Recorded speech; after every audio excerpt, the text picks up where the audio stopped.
Assalamualaikum warahmatullahi wabarakatuh. Sebelumnya, perkenalkan kami dari kelompok 6, mahasiswa program studi Pendidikan Ekonomi Universitas Negeri Yogyakarta. Di sini kami akan mempresentasikan review jurnal dengan topik kebijakan pengeluaran dalam rangka redistribusi pendapatan. Untuk anggota kelompok 6 sendiri terdiri dari yang pertama ada Mbak Evi Alfiana dengan akhiran NIM 010, yang kedua ada Mbak Nabila Farah dengan akhiran NIM 015, yang ketiga ada saya sendiri Pungki Andriana Safitri dengan akhiran NIM 020, dan yang terakhir ada Mas Mahmud Saifuddin dengan akhiran NIM 033.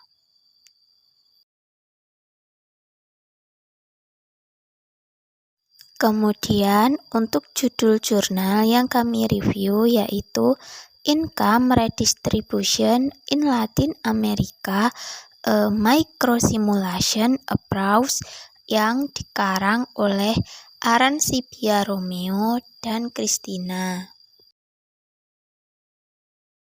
Untuk selanjutnya kita akan membahas tentang latar belakang. Di sini, Amerika Latin adalah salah satu wilayah yang paling tidak setara di dunia dan sistem fiskal menunjukkan hasil yang sederhana dalam mengurangi ketimpangan pendapatan. Sistem manfaat pajak di Amerika Latin menurunkan koefisien Gini rata-rata sebesar 2,7 poin ketika pendapatan pasar dibandingkan dengan pendapatan siap pakai. Sementara rata-rata sekitar 20,9 poin di negara-negara Eropa. Peran redistributif yang sederhana di Amerika Latin dapat dijelaskan antara lain: yang pertama, kecilnya ukuran sistem pajak, meskipun berkembang dalam beberapa dekade terakhir. Yang kedua, ada komposisi sistem pajak dengan partisipasi pajak tidak langsung yang tinggi, yaitu sebesar 51,7% pada tahun 2014 di negara-negara Amerika Latin dan Karibia, berbeda dengan 32,9% di negara-negara OECD. Yang ketiga, ada pengeluaran sosial juga meningkat, terutama karena bantuan tunai bersyarat kepada penduduk yang berpendapatan rendah, tetapi tetap lebih rendah daripada di negara-negara OECD.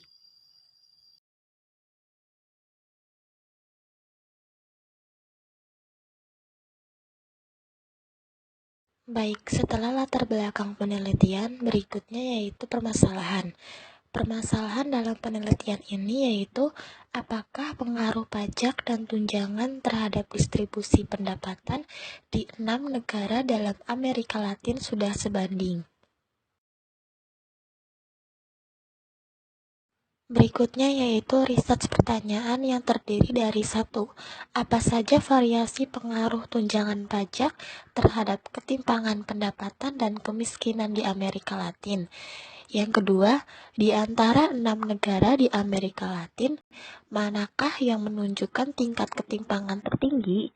Dan yang terakhir yaitu bagaimana ukuran relatif dari berbagai komponen manfaat pajak di seluruh distribusi pendapatan di setiap sistem fiskal dan pengaruhnya terhadap kemiskinan dan ketimpangan pendapatan.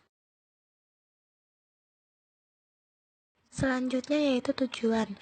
Tujuan dari penelitian ini adalah untuk menganalisis pengaruh pajak langsung dan tunjangan terhadap distribusi pendapatan di 6 negara Amerika Latin yang terdiri dari Argentina, Bolivia, Kolombia, Ekuador, Uruguay, dan Venezuela. Next, yang selanjutnya yaitu data penelitian. Analisis ini menggunakan data survei rumah tangga yang berisi informasi rinci tentang karakteristik rumah tangga dan pribadi, pekerjaan, pendapatan dari modal dan properti, transfer pribadi, transfer tunai, pensiun, dan pengeluaran. Baik, di sini saya akan menjelaskan mengenai tabel 1 yang ada di PPT ini. Yang pertama, ini tabelnya itu ada yang warna biru tua itu adalah keterangannya adalah pensiun publik. Warna putih keterangannya adalah asisten sosial, dan yang warna hitam itu keterangannya adalah SIC. Nah, di antara ini saya akan menjelaskan satu-satu mengenai tabel 1 ini.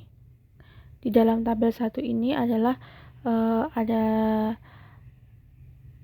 komponen manfaat sebagai bagian dari pendapatan rumah tangga yang dapat dibelanjakan. Nah, ini itu membahas tentang pajak, di mana pajak itu merupakan komponen manfaat sebagai bagian dari pendapatan rumah tangga yang dapat dibelanjakan. Ini ada negara Bolivia, Uruguay, Argentina, Venezuela, Ekuador, sama Kolombia. Nah, di sini kesimpulannya itu hasilnya menunjukkan bahwa di Uruguay dan Argentina ukuran sistem redistribusi lebih besar daripada 4 negara lainnya. Pensiun publik Venezuela berhasil membidik kelompok berpenghasilan rendah, mewakili rata-rata 13% dari pendapatan rumah tangga yang dapat dibelanjakan untuk individu di desil terbawah di distribusi pendapatan.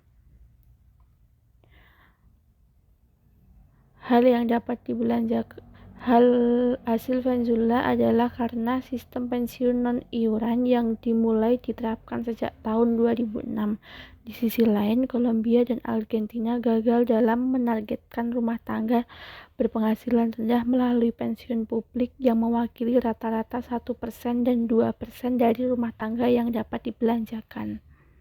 Itu adalah kesimpulannya, tapi saya akan menjelaskan mengenai gambar 1 secara rinci.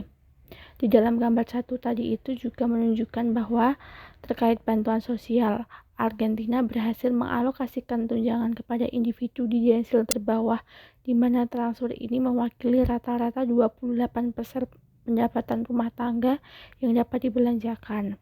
Nah, selain itu di Bolivia dan Kolombia itu juga berada di urutan kedua. Jadi urutan pertama adalah Argentina, urutan kedua adalah Bolivia. Di Bolivia dan Kolombia ini, di kedua negara tersebut tunjangan bantuan sosial mewakili rata-rata 23% pendapatan rumah tangga yang dapat dibelanjakan untuk individu di desil terbawah. Nah, untuk negara yang mengalokasikan tunjangan paling sedikit di semua tingkat pendapatan adalah Venezuela, di mana tunjangannya itu mewakili rata-rata 0,6% dari pendapatan rumah tangga yang dapat dibelanjakan. Hasil ini tidak sepenuhnya sebanding karena merupakan gambaran transfer tahun 2009 ketika program-program sosial belum sepenuhnya berkembang.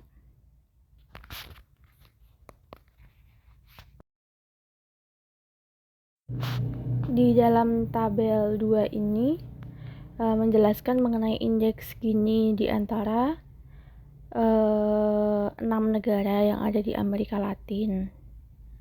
Yang pertama itu adalah perhitungan penulisan berdasarkan Latimort versi V011, efek redistribusi pensiun, tunjangan pajak, tunjangan sosial, tunjangan pajak SIC secara keseluruhan ditemukan oleh perbedaan antara koefisien Gini dari pendapatan yang dapat dibuang dan Gini dari pendapatan pasar. Tabel 2 itu menunjukkan bahwa sistem manfaat pajak yang mencapai pengurangan ketimpangan pendapatan tertinggi adalah di Uruguay. Jadi saya ulangi lagi, manfaat pajak yang mencapai pengurangan ketimpangan pendapatan tertinggi adalah di negara Uruguay. Memang sistem Uruguay memimpin penurunan ketimpangan lebih dari 9 poin persentase, diikuti oleh Argentina. Lalu di sisi lain, spektrum sistem pajak di Kolombia dan Bolivia menurunkan ketimpangan pajak masing-masing sebesar 2,5 dan 2,4 pp. Analisis mendetail pada tabel 2 menunjukkan bahwa di semua negara kecuali Venezuela, komponen pendapatan yang paling banyak mengurangi ketimpangan adalah tunjangan sosial, dengan rata-rata pengurangan sebagai sekitar 1,4 poin persentase.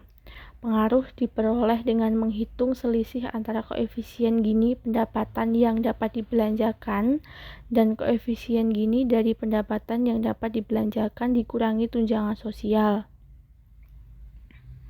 Dalam kasus Venezuela, komponen pendapatan yang paling banyak mengurangi ketimpangan adalah pajak langsung dengan pengurangan sebesar 2 poin. Di sisi lain itu, kita dapat menghitung selisih antara koefisien Gini dari pajak pendapatan yang dapat dibuang dan koefisien Gini dari pendapatan yang dapat dibuang ditambah pajak. Nah, yang terakhir, analisis lintas negara tentang efek SIC dalam pengurangan ketimpangan menunjukkan bahwa di Ekuador efek ini relatif lebih tinggi dibandingkan negara lain. Sementara SIC mengurangi ketimpangan pendapatan sekitar 0,4 poin persentase di Kolombia, Bolivia, dan Uruguay. Selain itu, pada tingkat yang lebih rendah, sekitar presentasinya sekitar 0,1 poin persentase itu terjadi di Argentina.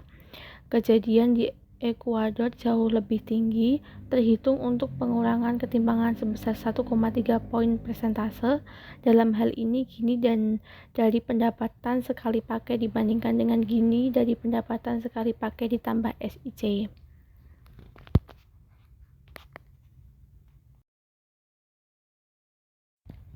Di dalam tabel 3 ini menyajikan pengaruh tunjangan pajak terhadap kemiskinan yang diukur dengan rasio jumlah pegawai. Seperti sebelumnya, ketika kita membandingkan kemiskinan absolut untuk pendapatan sekali pakai dan kemiskinan absolut untuk pendapatan pasar, sistem manfaat pajak Uruguay lah yang mencapai hasil terbaik yang memungkinkan pengurangan kemiskinan sebesar 13 poin persentase yang sudah kita bahas di tabel 2 sebelumnya. Terus di sini Argentina juga mencapai pengurangan kemiskinan sebesar 11,7 pp, diikuti oleh Venezuela sekitar min 5 sampai 7 pp, Ekuador. Nah, di analisis komponen pendapatan menunjukkan bahwa untuk semua kasus komponen pendapatan yang paling banyak mengurangi kemiskinan adalah tunjangan sosial. Ini tadi sudah kita bahas di slide tabel 1 dan tabel 2. Tunjangan sosial mengurangi kemiskinan sebesar 4,5 poin persentase di Argentina, diikuti oleh Uruguay.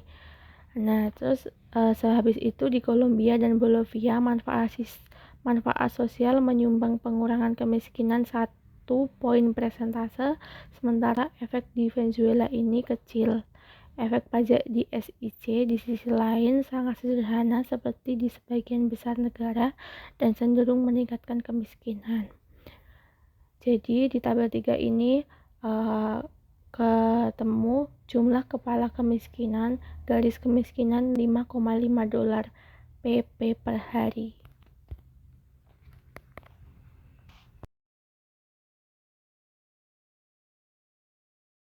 Di slide ini kami akan membahas mengenai pembahasan yang kami bahas di dalam topik ini. Yang pertama adalah analisis pengaruh pajak langsung dan tunjangan terhadap distribusi pendapatan 6 negara Amerika Latin. Terus yang kedua adalah keefektifan model atau teknik simulasi yang diterapkan di negara Amerika Latin. Analisis pengaruh pajak langsung dengan tunjangan terhadap distribusi pendapatan itu sudah saya bahas di slide 9, 10, dan 11. Jadi di sini akan lebih fokus ke dalam keefektifan model atau teknik simulasi yang diterapkan di negara Amerika Latin. Model simulasi makro manfaat pajak adalah alat yang berguna untuk menilai dampak kebijakan fiskal terhadap keadilan distributif, kemiskinan, dan pendapatan publik. Selain itu, simulasi yang diselenggarakan memungkinkan analisis komparatif yang dapat dibantu meningkatkan kebijakan publik. Model mikrosimulasi telah dikembangkan hanya untuk beberapa negara di Amerika Latin dan hanya sebagai model independen untuk analisis di tingkat nasional atau untuk mempelajari model komponen kebijakan fiskal tertentu. Baru-baru ini kelompok negara seperti yang telah disebutkan tadi, 6 negara itu seperti Ekuador, Kolombia, Argentina, Bolivia, Meksiko, Uruguay, dan Paraguay serta Venezuela telah mengembangkan model manfaat pajak mengikuti konvensi pemodelan Euromod dengan tujuan memungkinkan lintas analisis komparatif negara.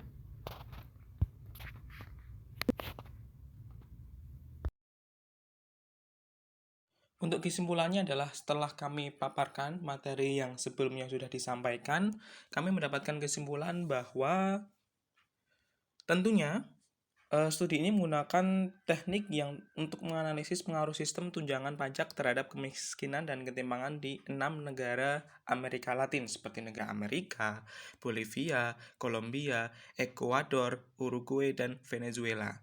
Nah, dan tentunya di sini untuk melakukan latihan pertukaran kebijakan yang bertujuan untuk menganalisis dampak kemiskinan dan ketidaksetaraan dalam penerapan sistem perpajakan dalam pendapatan pribadi paling progresif di negara lain yang ternyata adalah negara Uruguay.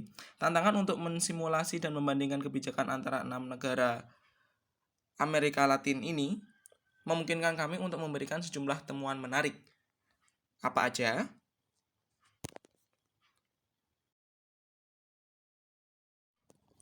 Yang pertama, dalam model distribusi ini kami menunjukkan tingkat ketimpangan pendapatan tertinggi di antara negara Kolombia dan negara Bolivia. Dan dengan koefisien gini masing-masing sebesar lebih dari 50% untuk negara Kolombia, dan untuk negara Bolivia itu kurang dari 50%, atau mungkin lebih tepatnya dalam negara Kolombia 56,14%, sedangkan untuk negara Bolivia 48,5%. Ini bisa dilihat dari negara Uruguay yang ternyata memiliki ketimpangan terendah, yaitu hanya kurang dari 41,72%. Sehingga dari perspektif normatif dan berfokus pada ujung bawah distribusi pendapatan masing-masing negara, indeks dari negara Uruguay ini ternyata lebih rendah dari dua negara tersebut, terutama yang negara Bolivia, yaitu hanya 6,9%. Untuk selanjutnya, yang kedua, kita bisa simpulkan bahwa perbedaan antar negara lebih terlihat sangat menganalisis dalam kemiskinan. Nah, ini menunjukkan bahwa ada beberapa negara, terutama di Uruguay, yang itu dalam hal populasi yang hidup di bawah garis kemiskinan nasional. Kesimpulan yang ketiga yaitu kita terfokus dalam sistem manfaat pajak yang paling redistributif yang diamati oleh negara Uruguay, di mana ketimpangan menurun sebesar 9,4% ketika diukur dengan perbedaan antara Gini dari pendapatan pasar relatif. Dan yang terakhir adalah dalam mengekspor sistem pajak pendapatan pribadi negara Uruguay ke negara lain, memungkinkan ini menemukan hal-hal yang lebih menarik, karena tentunya pajak penghasilan pribadi Uruguay itu bisa meningkat dari efek redistributif dari sistem tunjangan pajak mereka sendiri. Selanjutnya kita akan membahas kritik. Nah, kritik di sini tentunya ada dua. Pertama, kita akan melihat dari kritik positifnya terlebih dahulu. Nah, seperti apa? Kritik positifnya adalah yang kami ambil. Pertama, dari segi jurnalnya, penjelasannya sudah cukup sangat jelas dan terperinci. Mulai dari penjelasan abstraknya, bahkan sampai tabel-tabelnya pun, bahkan kesimpulan pun sudah sangat-sangat jelas. Dan kemudian, segi dari tabel dan grafik itu sudah disertai dengan keterangan yang sangat-sangat cukup jelas, sehingga kami bisa membaca dan menganalisis dengan tepat. Sedangkan untuk kritik negatifnya adalah kita bisa melihat itu tentunya dalam distribusi pendapatan di negara Amerika Latin, yang 6 negara tersebut, sudah jelas bahwa distribusi negara itu harusnya sudah tahu distribusikan ke siapa. Akan tetapi belum ada angka atau penjelasan yang lebih terperinci akan hal tersebut. Nah, semoga untuk kedepannya bisa lebih baik. Kemudian masuk ke rekomendasi, kebijakan, dan saran. Nah, seperti yang dilihat dari kritik positif maupun negatif, terutama di kritik negatif, di sini perlu diperbaiki beberapa hal, terutama perlunya diadakan atau dimasukkan keterangan distribusi pendapatan yang harusnya sudah ada datanya distribusikan kepada siapa saja dan disertai bukti supaya mengurangi adanya korupsi di sebuah negara tersebut. Tidak bisa dipungkiri bahwa setiap negara pasti memiliki tingkat korupsinya masing-masing, baik negara berkembang maupun negara maju. Begitu pula di negara-negara di Amerika Latin. Baik, sebelum presentasi diakhiri, saya izin membacakan peribahasa Jawa. Kupat dudos santen menawa lepat kula nyuwun pangapunten. Sekian presentasi dari kelompok 6. Apabila ada salah kata baik yang disengaja maupun tidak disengaja, kami mohon maaf yang sebesar-besarnya. Wassalamualaikum warahmatullahi wabarakatuh.